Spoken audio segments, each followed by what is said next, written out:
De mest oplagte sociale medier, man kan bruge til at fremme sin karriere, er Facebook, Twitter og LinkedIn. Det, der karakteriserer Twitter, Facebook og LinkedIn, det er, at LinkedIn det er der, man mødes med sine faglige relationer, det er der, man plejer sine jobmæssige forhold og fokuserer på den faglige værdi. Det, der karakteriserer Facebook, er, at man mødes med folk, man har en social relation til. Det vil sige, det er ikke nødvendigvis folk, man taler om ens faglige emner. Det er der, man følger med i folks liv og vedligeholder sine sociale relationer. Twitter er tematisk, det er der, man mødes med folk, og som folk følger en, hvor man deler en tematisk relation. Det vil sige, hvis vi interesserer os for aktienyt eller iværksætteri, så følger vi folk, og de følger os baseret på det tema, vi har en interesse i. Det, der er vigtigt med sociale medier, det er, at man finder ud af, hvad det er for en fokus, man har. Så hvis man er interesseret i at udvikle sin karriere, eller gerne vil have et job inden for et specifikt område, så må man vurdere, hvor er min målgruppe henne, de virksomheder, jeg skal have fat i, de personer, som giver mig adgang til den virksomhed, hvor befinder de sig henne, og hvor taler de om karriere og faglige spørgsmål henne.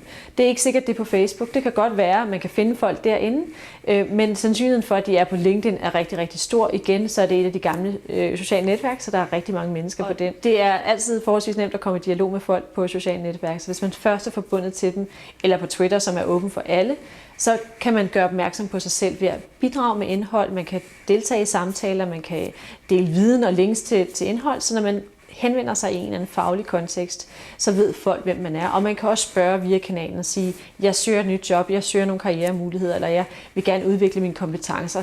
Vi kender hinanden lidt fra Twitter, eller LinkedIn, eller Facebook. Kan du hjælpe mig med at komme videre?